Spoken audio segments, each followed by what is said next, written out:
Are we on the verge of a civil war? I think a lot of people are asking that question now. Because most of us have never seen our country more divided.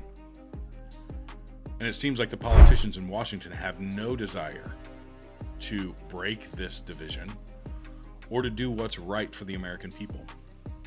We currently have a government that is forcing states to tear down barriers to prevent illegal immigration from coming across their borders. Think about what I just said. Our current administration is suing a sovereign state to prevent them from stopping people from illegally crossing into their borders. There has never been a time where this has happened in the history of this country. And now multiple states, I believe 25 total, have joined the state of Texas in pushing back against the federal government. And the federal government is constantly threatening this state that they are going to send in troops, that they are going to take control. These are the kinds of things that stir the fires of civil war, that stir the fires of division and break down the social contract. Because that contract is the most important thing for our country. Because that says we agree as 50 sovereign states to join together as one nation, and the government that is formed, made up of those 50 states, has a commission to protect the borders of the country. Currently, this administration is not doing that. And states are getting frustrated because upwards of 7 million people have come across the border in the last 3 years. 7 million. And of those 7 million, at least 600,000 are what they call gotaways. In other words, they don't know where they're at.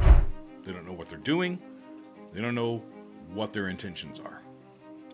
This is a monstrous breakdown of the sovereignty of our nation. And if you know history, you know that when we have open borders, it allows some people that don't mean harm to our country to come in, but it also allows people who mean harm to our country. People bringing in illegal drugs like fentanyl that is killing thousands of people every year. And the drug dealers don't care. All they want to do is make money. And they don't care who they have to kill, rape, or steal from in order to do it. And then we have the threat of international terrorism. We just pulled out of Afghanistan several years ago, and we left billions of dollars worth of equipment in that country. And because of that, we have terrorist organizations that are now better equipped with more state-of-the-art equipment than ever in the history of man.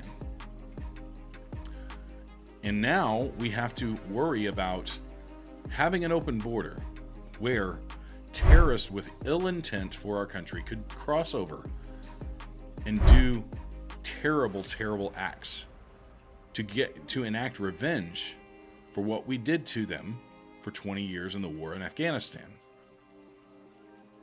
And you may think that this is crazy talk, that this is something that just can't happen.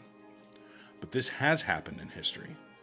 When the Russians pulled out of Afghanistan in the 1980s, they followed them home and started doing terrorist attacks. The most egregious terrorist attack was the Beslan school massacre, where 333 children and adults were massacred in a school. And that's what terrorists want to do. They want to enact horrible things, and they want to go after the things that are most precious to us, and that is our children. And if we have just 1%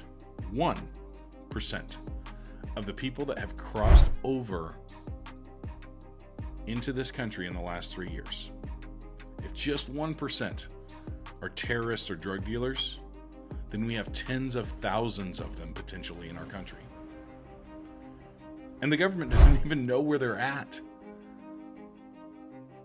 Meanwhile, our government is spending time tracking down people that they consider dangerous, like people who've protested abortion clinics and people who wandered into the Capitol on January 6th.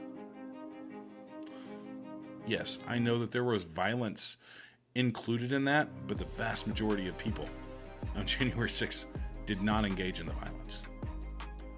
So now we're at a crossroads where we have a government who doesn't seem to want to punish people who are actually breaking the law. And rather, they want to go after those who are political adversaries to them. This is something I never thought I would see in my country. And as a Christian, it is time for us to stand up for the truth, to demand the truth, and to pray for our country.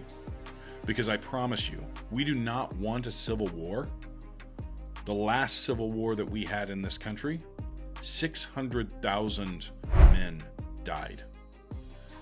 Tens of thousands of people were left homeless and destitute. And the rebuilding after that civil war lasted decades. We don't want that in our country. And so now it's time for us to stand up and say, no, we're not going to do this. And we do that by letting our voices be heard and not burying our heads in the sand. As Christians, we should know what is going on in our country, and we should be taking steps to do the right thing and to speak truth to power. So let's do it.